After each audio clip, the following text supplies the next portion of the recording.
Hello, and welcome back to Roslyn, episode 11. Um, with 10 episodes down, I thought episode 11, a good way to start would be with sort of just a review of some of the city's major features and layout. Um, Feels like a good time to reflect on how we got these rows and rows of houses, this pretty well defined grid with some major breaks in it to create some interesting intersections. And of course, like the origin point of all of this right here, um, kind of Cemetery Park. This is like one of the corners of our starting square, grew into this. And that first residential right there to the left, top left of the screen, and the industrial beyond it, that was like our initial battery that powered the city's growth. Check out the Conflict Nerds battery video to learn more about starting your cities with that idea. Cemetery Park itself, I think, could still use some work. I'm not sure how realistic it is to have the tennis courts right behind the back wall of the cemetery and the church there. It might make more sense to try to free up some room for a second cemetery even nearby in this area. I don't know. But we have a lot of room to play with. There's just some interesting terrain challenges to building on the other side of that road there past the water tower. But that's not to say that we can't do some interesting things there still. But this park was really one of the first features of the city. So it's okay if it's a little rudimentary for now. Part of the fun of City Skylines is redevelopment, which is a great transition to talk about our little downtown here. This is Factory Street, and it's a major thoroughfare within the grid's long blocks, and then it intersects right here with another major street. So you can see we have a post office and a firehouse right there. There's an elementary school, obviously a lot of commercial development, also the medical center, and then of course our big custom plaza in the park downtown there with the cemetery and another church right across from it. I think this downtown has really taken a nice little shape. It feels, I think, like the downtown of a small city, like 5,000 people, which I think is what our population is at. So I'm pretty happy with that, and that, of course, is in large part due to historicizing the commercial buildings so they don't get too big. And we've applied all those same principles here in this neighborhood I built last episode, down towards the beach, extending out around the high school here, which again, this is a very rudimentary high school campus, just a couple of tennis courts, right? You can tell that's one of my go-tos. Eventually I'd like to put like a gym next to the pool there, maybe a basketball court. I think it's part of the fun is to play with what kind of facilities this specific high school might have, right? And even though there are some limitations to that, you can really create a complex high school campus that also becomes a hub of other services like health and leisure. And then you can even eventually, it might be nice, I want to turn this into a park district itself through the Park Life DLC, and then that will add value as well, as long as we make sure we have our gates set up the correct way, and then really opens up detailing at that point.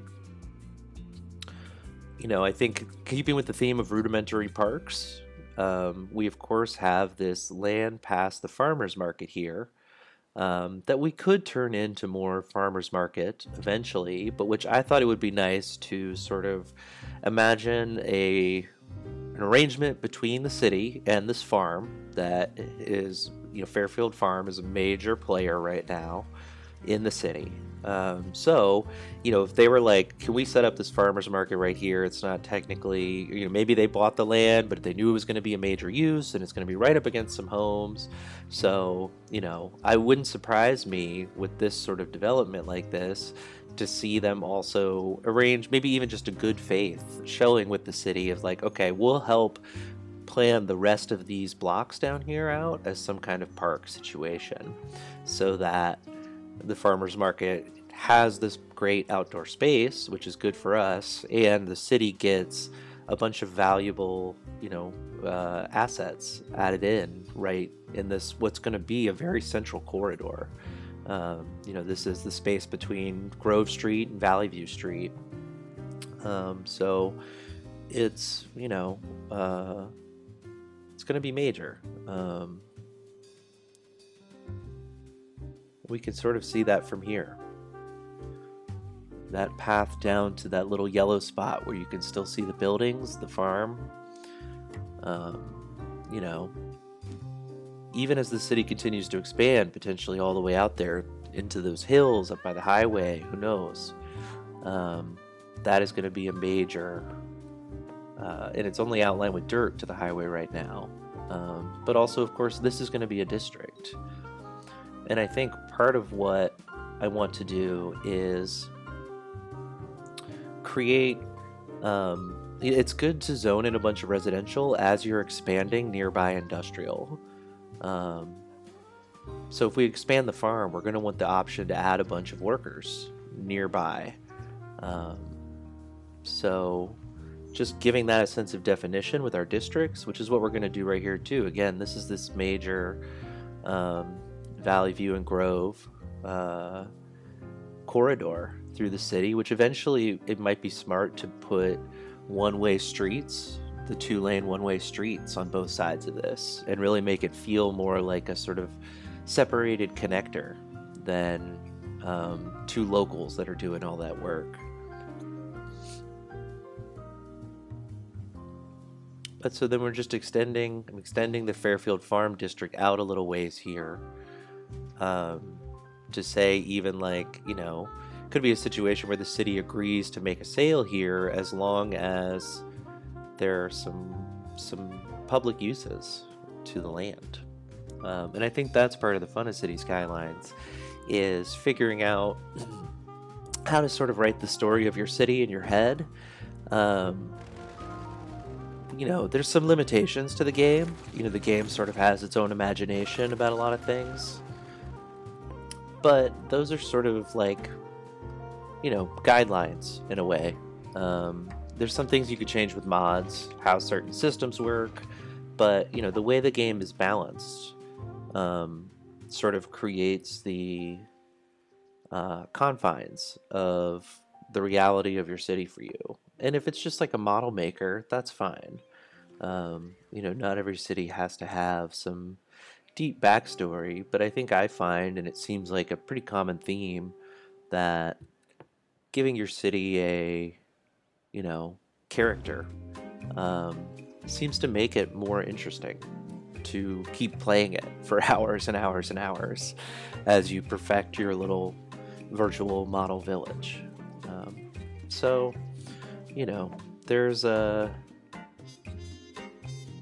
There's a lot of ways to overcome the confines of the imagination. Anyway, just figuring out which public assets are going to go where in this area. So right now I'm working with a plaza, a small playground, and a dog park, and there's a skate park down on the end there too. But for now, I sort of broke 3 blocks up here into one big park. Now I'm reconsidering, do I want to put some road back in here? Now that we can change the trees out on these roads, I am excited to use it more. It does restrict on-street parking, but parking's not really something you have to worry about unless you want to. You can sort of plan it out a little cosmetically if you want your parking lots, but I tend to not worry about it because I think most of my cities, one of the I think really expansive spaces for imagination in this game is public transit. So hopefully we'll get to that. So now we're just naming this district, this corridor that I've been talking about here. I'm just putting a name on that. I'm calling it Grove and Valley for now. I know the street is called Valley View, but Grove and Valley View is very long to say. So I'm trying to figure out, what would the people, what sort of name would arise for this organically? We could call it something like the Grove and Valley View Commercial Development District or whatever. But I think it would have a very different non-Chamber of Commerce sounding name for the people who live around here. Grove and Valley seemed easy, and it also doesn't take up too much space on the screen, because that's the thing, if you give your districts very complicated names, you gotta work around them.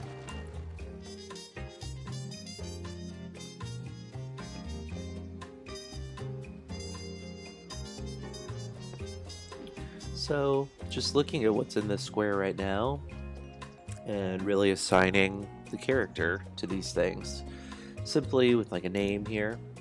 Now it's going to be Grove Street Elementary School, because it's on Grove Street there.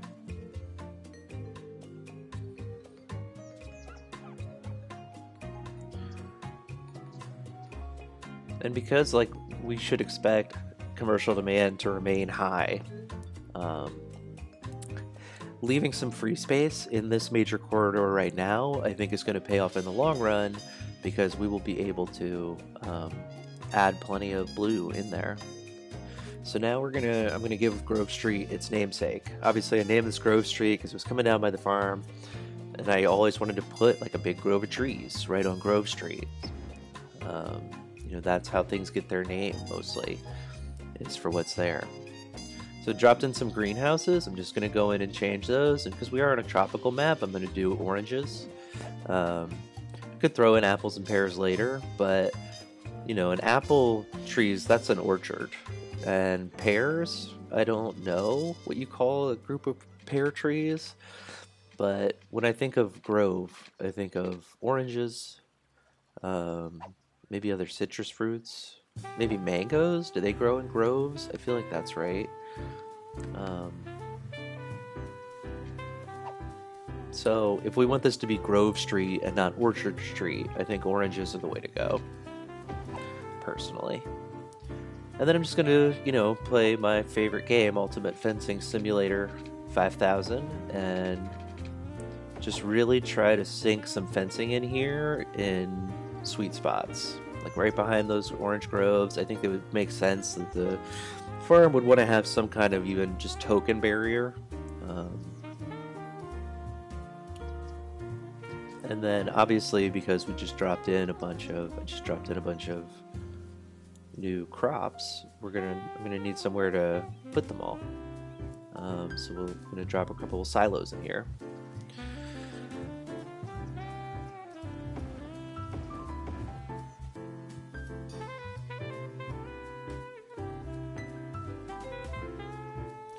And this is why sometimes it's better to have small names for your districts, because they don't get in the way of fine-tuning your industrial equipment. So easy fix for this is just expand the district until that thing moves out of your way, and it'll always try to move into the center of the district. So I'm setting these to empty in the hopes that we won't get a ton of imports. I left one unbalanced there, I think. Really, I could set them all to empty, just to make sure that we're not going to get a huge glut of imports to try and get them to balanced or fill level. If you set them to empty and you have a proper supply of crops, you will inevitably see them fill up with surplus from the capacity for exporting. And that's when you can move up to, you know, turning the goods into something there, like with the sawmills, and then getting some like the basic warehouses or that parking lot. And you know, this farm is really ready for that. Now we've got 4 wheat fields, 3 orange groves, a pasture. I'm not sure what kind of animals are in there, but there's enough here to, I think, really develop a successful industrial agricultural zone to keep supplying our farmers market and potentially, you know, cut down agricultural imports for the whole city. Because in terms of budget stuff, the industry's DLC is really great for making sure you're coming in green down there at the bottom of the screen. But of course, before I get into any of that, expanding this, I do want to play Fencing Simulator.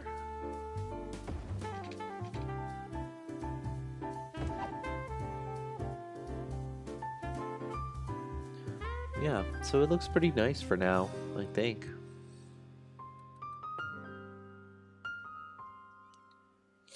Okay, and then we're coming back to this. You can see it when I play, I kind of just rotate around the city sometimes. But I'm getting serious about this now because I need to figure out what I want to do here. The plaza was a nice addition, I think. It makes total sense there. Um, what kind of park would be built here, I think, is sort of my next question. So this small park is a little too big. We could slap it down here on the end, which makes more sense than a skate park, I think. A couple of dirt trails out here by the farm. Yeah, I'm not sure. It'd be a pretty cool farmer who wanted to put in a skate park for the city right there. The dog park too feels just like a little too urban for this setting right now. But what I do like is a big playground, because you want to encourage families to come to the farmers market. And it's also just nice, I don't know, there's going to be a lot of people who work at this farm. It's nice to have, maybe eventually there will be a childcare center here. That would be a pretty badass thing for a farmer to pay for, And if the farm is successful, technically we are the farmer. That is like one of the interesting imagination guidelines of City Skylines, I think, is that yeah, I can sit here all day and like make up stories about this farmer and the family and his wife's flower garden or whatever. But like we are the it's a little bit of God mode. It's a little bit of like full state control of industry, which I think is one of the fascinating things about City Skylines. Basically, every enterprise is state operated because you're doing it all, and you're the mayor, or some kind of God King president. I don't know, but I think that's why it's fun to put time in, and figure out like what's the perfect asset for right here. How can I lay out some pedestrian paths to get use? What if even like we don't necessarily want to have to mow grass on the side of the plaza? We can just throw down these like one wide dirt trails. I use these all the time for detailing. They're great around train tracks too.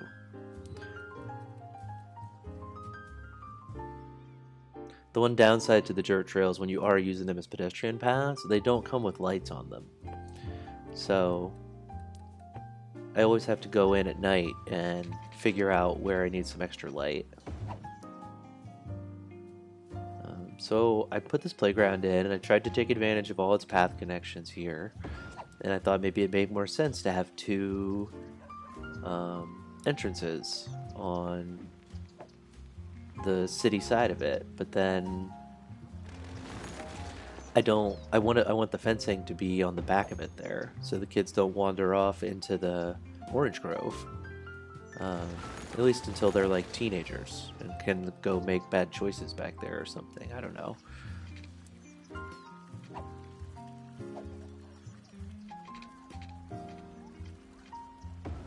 So I'm just going to recreate that path network I built in around this now, facing the other direction. And I don't know how much utilization this will actually see, because these aren't necessarily straight cut-throughs. Like, if you really want to create a block that is just going to be a pedestrian palooza, you basically just need to go corner to corner in a busy part of town.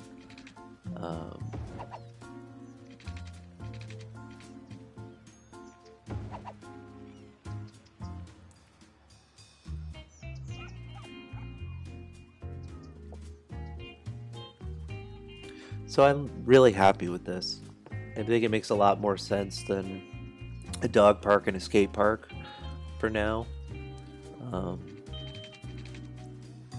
and then just pulling the fencing back in here, of course. Using the farm fence here, obviously. This is all farmy out here. Sometimes it's just about finding that sweet spot or coming from the other side. You can kind of figure out what makes sense. And if you turn the grid snapping off, you can really get up against the edge there, which I think makes more sense. You'd see those fence posts in the dirt on the side there, not necessarily in the grass itself. So that's turned into like a proper little playground there. And then there's a little, you know, to connect up down here if you're coming from down by the beach, I guess. You know, it's always, I think, tricky on the edge of town. I'm never really sure how to sort of finish the edge. Here, I'm just gonna, because it's Roslyn, go into extreme fencing. To kind of just create some kind of sense of continuity, I think, between the farm and this whole park.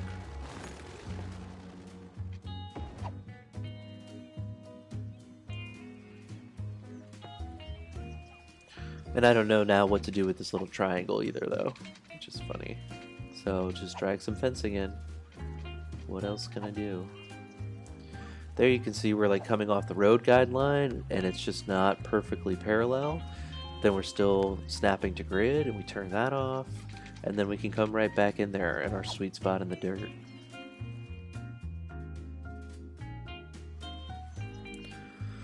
Yeah, this is going to be primo real estate eventually. All this stuff right by the bay there.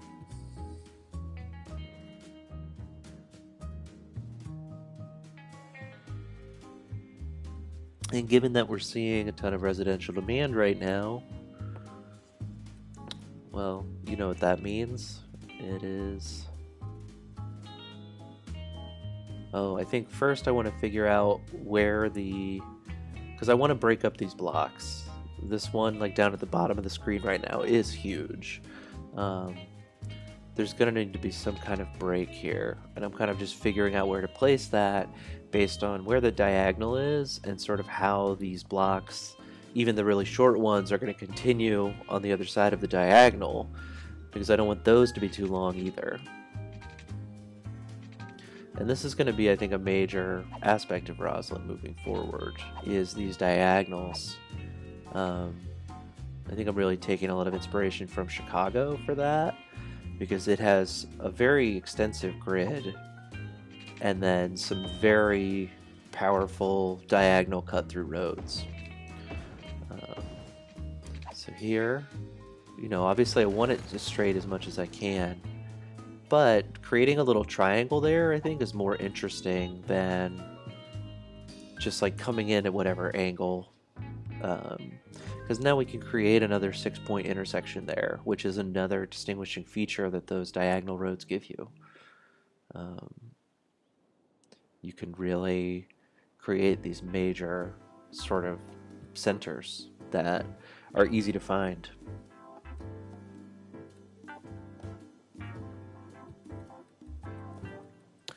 So now it's time for more fencing. Just gonna figure out this neighborhood here. Oh, got an industry area level up. Is that? It is the farm. So some of that work we did, the orange groves, that must have made a difference. Which means now we have unlocked some things.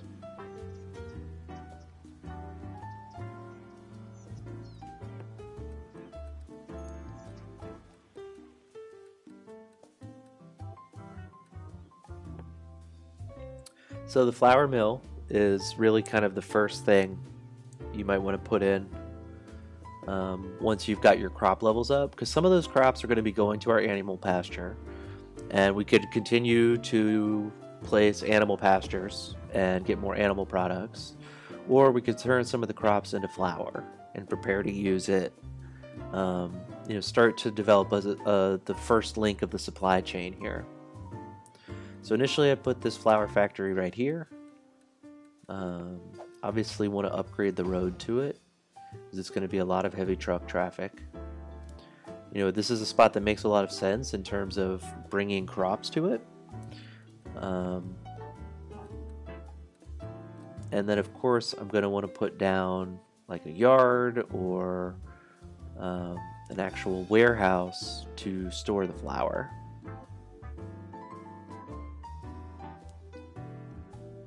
So just figuring out where to place that, deciding if I want to bust these fences I just laid or what. And ultimately kind of, I think, realizing that the warehouse yard is going to look really out of place across the street from those orange groves right now. So maybe it makes more sense to bring these industrial uses, because the flour factory, the mill there, it will pollute noise and ground. So it's not a good thing to have near any sort of crops or a playground that's right there as well. The brand new playground. So I end up moving this over to here.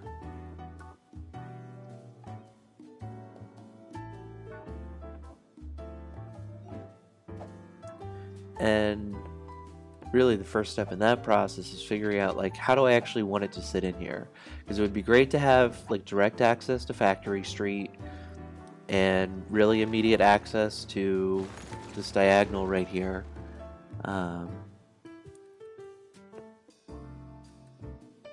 So something like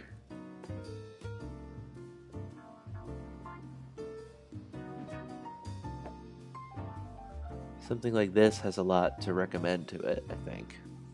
It has its own road, its own little block, really. But it has like really direct and immediate access to two major streets.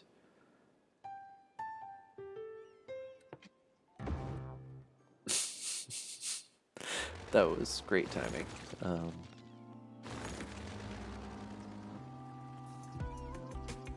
And sorry I'm like this about the fencing. I think maybe I'll try to do more of it off camera, because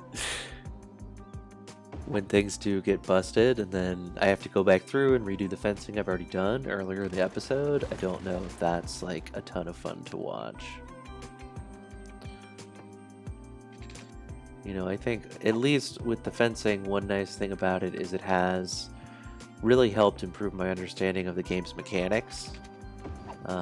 It's a very low cost, low risk way to start to play with the different road tools, basically. And then you can apply that knowledge to the roads as well. Okay, so our flour mill is in. It still needs some kind of storage.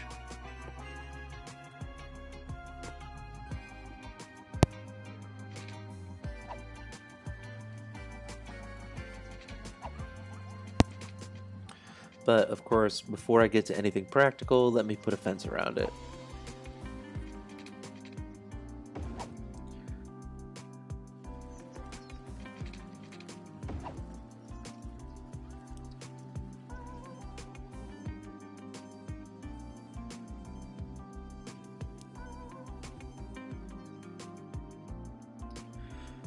So that's a start.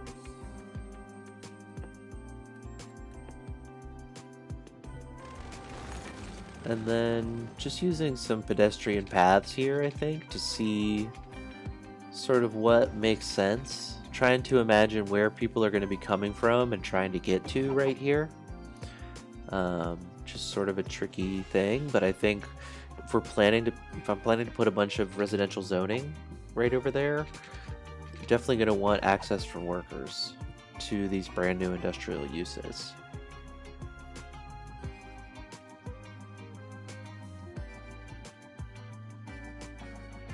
So that does create a nice, neat little block for it as well, which I'm a fan of. Makes me wonder if it wouldn't even make more sense switched around, a different direction. I'm not sure. I like having the trees towards the community there.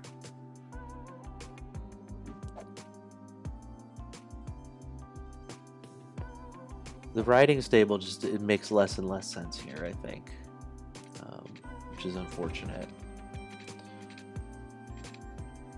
Okay, I can come through here with a road. And what if it's... Okay.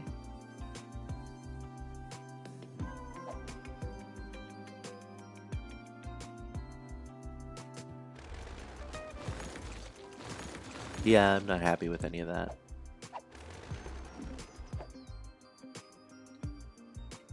Just gonna put this back over here for a second, because now that I've seen what a little block there could look like, I really want to actually do it properly with some roads. Try to really figure out where things can go.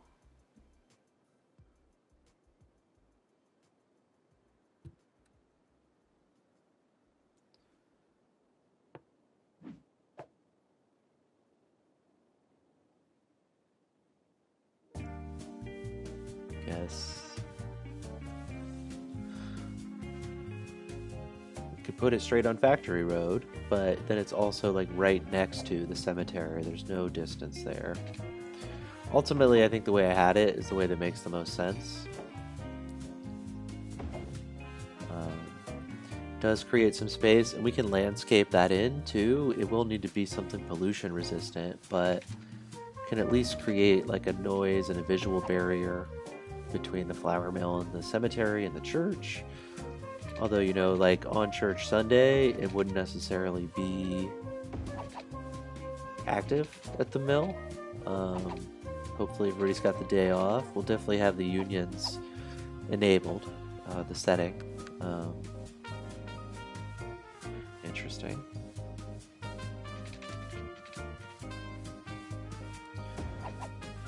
So just trying to bring that right up against the fence there. Feeling pretty good about that.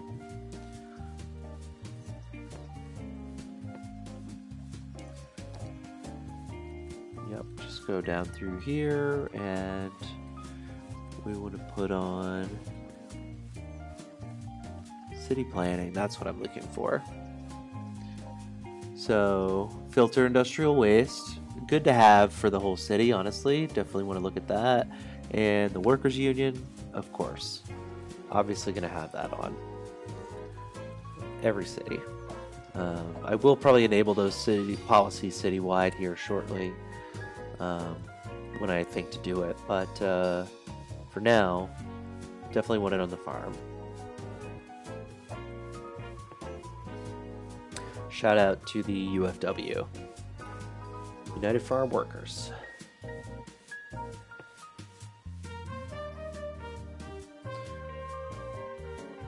So, yeah, I think I'm happy with the placement there for sure. I think it makes sense, even though those riding stables have to move now. I think they need to go down by all the park stuff where they belong. I think it'll create a really nice vista of the farm that way, and potentially open up some more of that land for crops, which would be good to serve if there's going to be a little like industrial hub right there of agricultural production. So I saw one of those was starting to fill up. I could switch another one to balance now. Just check import export. So exports are pretty high. A lot of it's agricultural, most of it's forest. We still are importing some agricultural, which is interesting. It's mostly all going to the farmers market, which is probably a factor of our agricultural supply chain is not developed enough yet to provide all of the agricultural goods that those vendors want to sell. So, you know, in true farmers market fashion, it would be a lot of farmers from the area bringing stuff in. So technically imports, I guess. That's not how it actually looks in City Skylines. They have trucks drop stuff off just like all the big box stores, but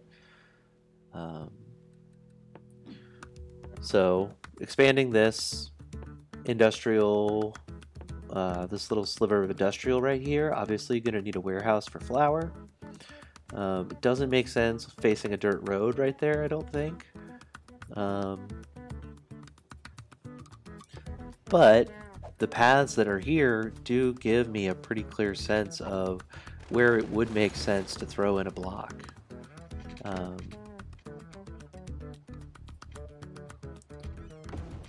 come like that. Don't want to come in at quite that angle. It'd be great to have a little bit of a straight there. And then, yep, come like that. And then maybe, no, I don't like that. Can definitely still connect that up with a path though. Just a little cut through, desired path style. I would like to keep the bush, if I'm honest.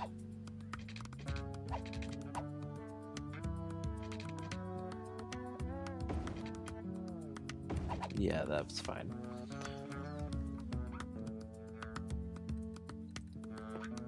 Okay, and then I want to extend this road down just at a straight 90.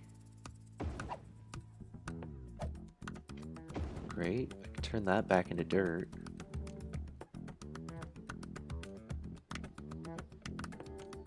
And then I'll drop the warehouse right here, facing onto that industrial road. And that makes more sense.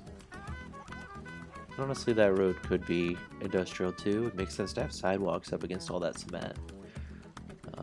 But this is a much better layout, I think, than anything we could have done on the other side of the farm. I just want to see if I can fill this in so there's no mowing, but it's a little too wide to get away with that. Even if I try it from the other side here, that's okay. No, I don't like it.